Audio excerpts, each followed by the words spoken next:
que le sort du Québec résidait entre les mains des nationalistes mous, je disais. Donc, c'est un livre qu'il faut offrir aux nationalistes mous, votre père, votre mère, vos amis. Donc, je pense que c'est important. Je tiens à souligner que le vin que nous buvons aujourd'hui, le vin rouge, est celui du vignoble de Jacques Parizeau. Et je tiens à souligner sa présence. Merci, M. Parizeau, d'être là.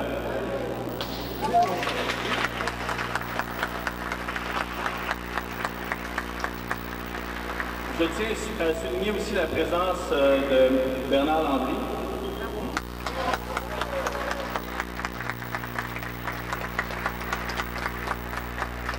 Et aussi, j'espère que je n'en oublierai pas, mais de candidats à la chefferie. Donc, Pierre Dubuc, Claude Saint-André, Louis Bernard et mon préféré, Richard Legendre.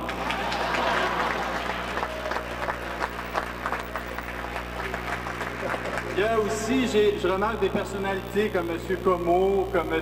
Gérald Larose, comme M. Salomon Cohen. Hein? C'est important d'avoir des gens d'autres communautés qui sont là.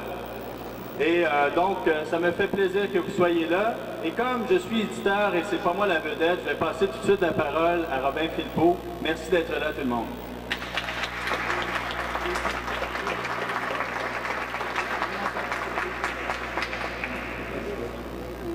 Oui, mes amis, ils l'ont volé en 95 et de toutes sortes de façons. Bonsoir, bon après-midi. Je vous remercie d'être venus en nombre, si nombreux. J'ai promis en 2003, quand j'ai lancé mon livre sur le Rwanda, que je ne ferais pas déplacer les gens pour un autre 10 ans, parce que c'était ça ma fréquence de publication. Mais quand l'idée d'écrire un livre a commencé à circuler en 2004 sur le référendum de 95 et les suites, je ne pouvais pas résister. Jacques Ferron a écrit que le livre est le grand lieu de la contestation et le restera. Comment mieux contester le comportement du Canada, de l'État canadien, des Canadiens de l'extérieur du Québec et de leurs clients ici au Québec qu'avec un livre? Ouais. J'ai pris le pari que des acteurs importants du camp du non auraient des choses intéressantes à dire. J'ai pris le pari qu'ils auraient d'autant plus, ils me parleraient d'autant plus franchement que je viens de l'Ontario, que je parle anglais comme eux et que j'ai fait mes études à Toronto. Et ce pari, c'était vrai. Le hasard a voulu aussi que j'ai eu des interviews avant que les histoires croustillantes commencent à sortir de la commission Gomery. Donc ces gens-là étaient fiers de leur mauvais coup contre le Québec. Ils voulaient en parler parce que pour eux, le mouvement souverainiste était mort pour toujours. Et contrairement à Peter C. Newman et Mulroney, il n'y a pas eu d'entorse à l'honneur, il n'y a pas eu d'entorse à l'honneur, il n'y a pas eu de bris de contrat, parce qu'une simple recherche sur Google a révélé que je suis souverainiste. Comme certaines personnes ont dit il y a quelques semaines, et qui sont maintenant célèbres, soyons clairs, j'ai toujours adhéré à un parti politique et à l'idéologie souverainiste, du moins depuis les années 70.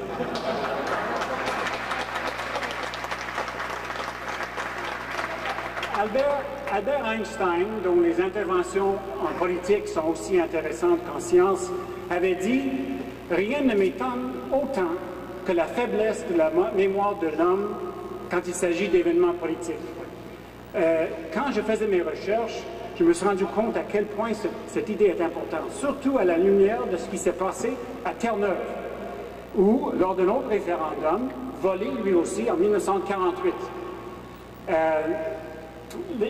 Mais dans le cas de Terre-Neuve, ça a pris 20, 30 et 50 ans avant que les mauvais coups du Canada pour favoriser l'annexion du Terre-Neuve ont été connus.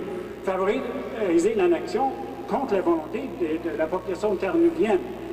Un avant-goût du livre, c'était les mêmes acteurs autour du Parti libéral du Canada, les mêmes tactiques, l'argent, la division et le tripotage, et c'est à nous de s'assurer que ça ne sera pas la même chose qui arrivera au Québec, seulement 10 ans après. Une autre primeur dont je vous donne un peu une autre anecdote dont je donne la primeur. On se souvient tous des citoyens naturalisés en catimini en vitesse. Il y en a eu à peu près 40 000 qui ont eu leur citoyenneté trop tôt, prématurément. Donc 10 500 dans le seul mois précédent le référendum. Mais le plus, moi j'en ai rencontré, qui ont des histoires intéressantes, mais le plus ironique de l'histoire, c'est que parmi cette foule qui a profité des largesses de l'État canadien, il s'est faufilé un nommé Al-Raouf Al-Jidi. M. Al-Raouf Al-Jidi est parmi les hommes les plus recherchés au monde pour ses liens avec Al-Qaïda. Et il est citoyen, M. Al-Jidi est citoyen canadien depuis, tenez-vous bien, octobre 1995. À cause de lui et d'autres, sûrement, Washington accuse le Canada d'être une passoire aux terroristes parce qu'il ne fait pas les vérifications nécessaires. Mais ça pose un problème de communication pour le Canada.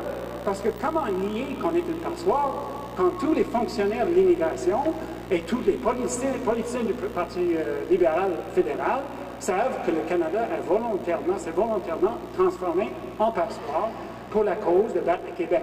On peut les imaginer, ce sont les terroristes, c'est pas grave, on les laisse rentrer, au moins ils votent non. On dit qu'on écrit des livres en parlant, et il n'y a rien de plus vrai pour ce livre-ci.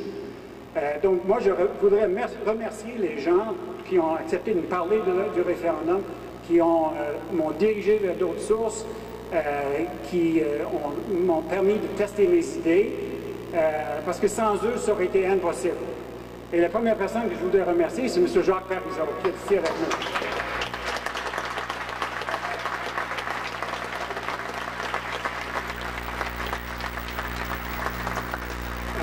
Et je vais sûrement en manquer quelques-uns, alors je m'en excuse beaucoup. Il y en a eu beaucoup qui ont accepté, qui ont discuté avec moi. M. Parizeau, Guy Boutier, mon collègue et ami de la Société Saint-Jean-Baptiste, Pierre-F. Côté, Jean Chartier et Francine Barry, du directeur général des élections, Michel Seymour, mon frère John Philpot, qui est en Afrique à l'heure actuelle, Francine Lalonde, Michel Lepage, Bruno Roy, Pierre Lavoie, Pierre Serré, Denise Boucher, René Collin, Phil Taylor à Toronto, Martin Lyonnais, Jocelyn Leclerc, Daniel Leclerc, Jean Caron, Robert McKenzie, un grand journaliste dont il faudrait l'encourager à faire un livre sur le Québec.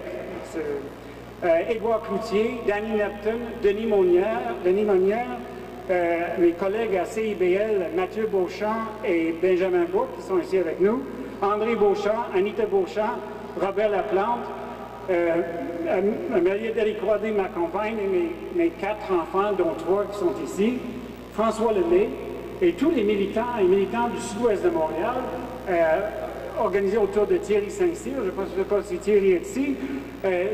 Vous les connaissez, c'est eux qui ont donné la frousse à Lisa, et ils s'apprêtent à donner plus que la frousse à Lisa Froula dans les prochaines élections. Et aux intouchables, Michel Brûlé, Ingrid Ramazel, Benoît et Roxane. Michel Brûlé est le meilleur éditeur au Québec. Je lui ai envoyé mon manuscrit le 7 juillet, le vendredi soir, à 10 h, il m'appelle, il dit « Je l'ai lu, c'est formidable », il m'a envoyé des corrections pour lundi. Je ne connais pas beaucoup d'éditeurs qui bougent comme ça. Si vous aimez ce livre, soyez contagieux, lisez-le dans le métro. Montrez la couverture, parce que je vous dis, la seule façon de nous prémunir contre un autre vol, c'est de tout savoir sur ce qui s'est passé en 1995. Alors, merci beaucoup et bonne soirée.